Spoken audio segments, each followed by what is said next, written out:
Terima kasih pimpinan yang telah memberi kesempatan kepada kami. Terima kasih kepada Kadin yang saya lihat orang-orangnya juga sebenarnya udah piawai di dunia usaha, apalagi di bidang legislatif. Saya lihat ada Pak Bambang, ada ya Pak Heru Raksa. Ya, saya rasa mungkin ini bisa lancar karena udah ahli di sini. Cuman ada di sini 10 poin utama masukan RUU Kadin.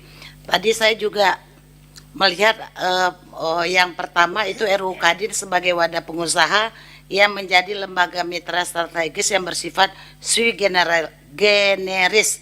Setahu saya sui generis itu adalah organisasi yang bersifat mandiri, ya kan. Kadin ini sebenarnya dibentuk untuk gabungan orang-orang atau badan hukum yang bergerak di bidang ekonomi.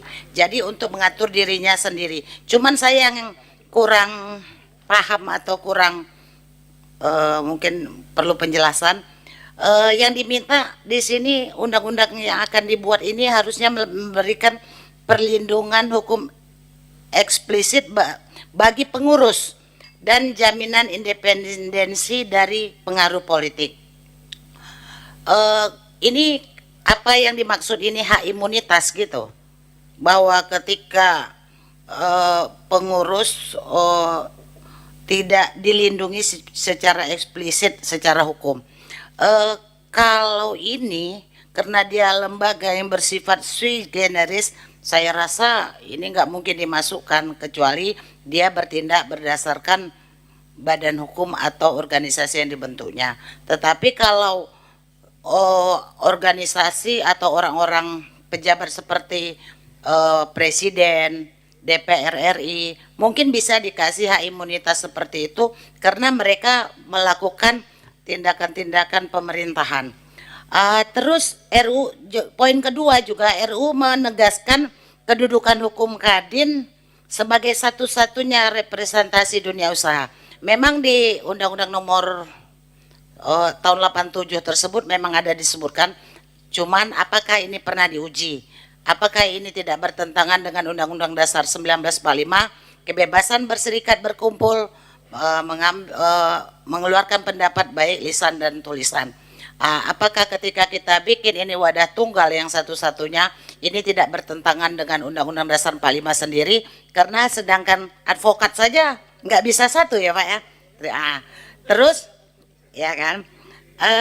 Terus yang poin ketiga, Kadin diberi kewenangan menjalankan fungsi kuasi negara institusional mirror sebagai 3 klaster: kebijakan, pembinaan, dan pendampingan. Pak, ini kan ada Pak Dewan di sini. Pemerintah itu kalau kebijakan itu kan pemerintah, seperti undang-undang. Undang-undang itu dibentuk oleh pemerintah dan DPR. Kalau Kadin dikasih kewenangan untuk kebijakan, masuk aja di DPR Pak. Terus saya rasa enggak, tapi memberikan masukan boleh, tapi memberikan kebijakan, memutuskan itu. Tapi kalau untuk internal setuju, tapi kalau untuk mengatur di luar Kadin mungkin itu harus kita buat undang-undangnya. Terus yang poin keempat, di sini ada pemerintah ikut sertakan Kadin dalam perumusan kebijakan berdampak bagi ekonomi dunia usaha seperti musrembang, penyusunan RPJM, RPJMD, dan pembahasan RUU PP yang berdampak pada dunia usaha. Saya rasa ini memang diikutkan, tidak perlu disebutkan dalam undang-undang. Asal kita membahas ekonomi, kalau pihak-pihak berkompeten pasti diundang, meaning participation. Tapi kalau disebutkan dalam undang-undang, diwajibkan kita harus mengundang Kadin juga harus berbuat, tunjukkan bahwa Kadin itu diperlukan, bahwa ada pengaruhnya ke masyarakat, ada pengaruhnya ke dampak ekonomi bagi rakyat Indonesia. Mungkin orang akan memandang dan wajib mengundangnya. Tapi kalau disebutkan dalam undang-undang, saya rasa semua organisasi tidak ada yang disebutkan seperti itu. Kalau dia berpengaruh atau kita dibutuhkan, pasti kita undangnya Pak Bob.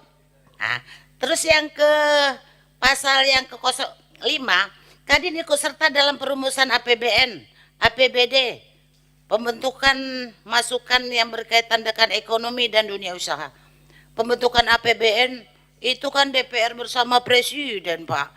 Kenapa Kadin? Tapi Kadin menerima masukan, misalnya lewat lembaga legislasi diterima, itu boleh. Tapi kalau ditentukan yang membentuk APBN bidang ekonomi termasuk Kadin, ya Bapak kembali aja di DPR, Pak, di Banggar, nah, itu Pak ya.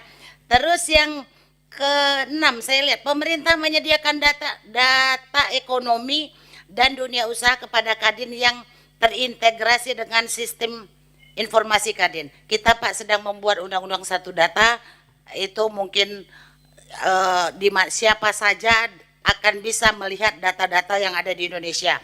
Terus undang-undang kebebasan informasi juga ada. Kalau Bapak perlu data dan pihak yang berwenang tidak mau memberikan, itu ada undang-undang kebebasan informasi yang kita bisa mengambilnya. Undang-undang itu sudah dibentuk. Terus ini ada lagi yang ketujuh. Undang-undang ini 10 poin ya Pak. Undang-undang menempatkan Kadin sebagai penguatan ekosistem bisnis, bagus. Di Indonesia melalui kewenangan pembinaan, akreditasi dan pengukuhan sebagai organisasi perusahaan dan organisasi pelaku usaha. Poin 7 dan poin 8 sepertinya hampir sama. Kami setuju Pak, karena itu di bidang intern. Tetapi kami meminta jangan ini dijadikan wadah untuk mencari duit sehingga ekonomi lemah. UKM diwajibkan, kalau tidak pakai stempel Kadin nggak boleh usaha, sehingga ini akan mematikan ekonomi lemah. Kalaupun mau bikin gini boleh dibikin non biaya. Terus yang ini yang ke-10 Pak, otoritas sulit. RUU mengukuhkan struktur Kadin yang bertingkat nasional, provinsi, kabupaten, kota yang mekanismenya baru penyelesaian sengketa pengurusan internal oleh komite etik yang bersifat final dan memikat. Kayak aja Pak, sedangkan putusan presiden boleh dibanding Pak, putusan Kadin nggak boleh dibanding. Itu saya mungkin perlu dipertanyakan. Terima kasih pimpinan. Assalamualaikum warahmatullahi wabarakatuh.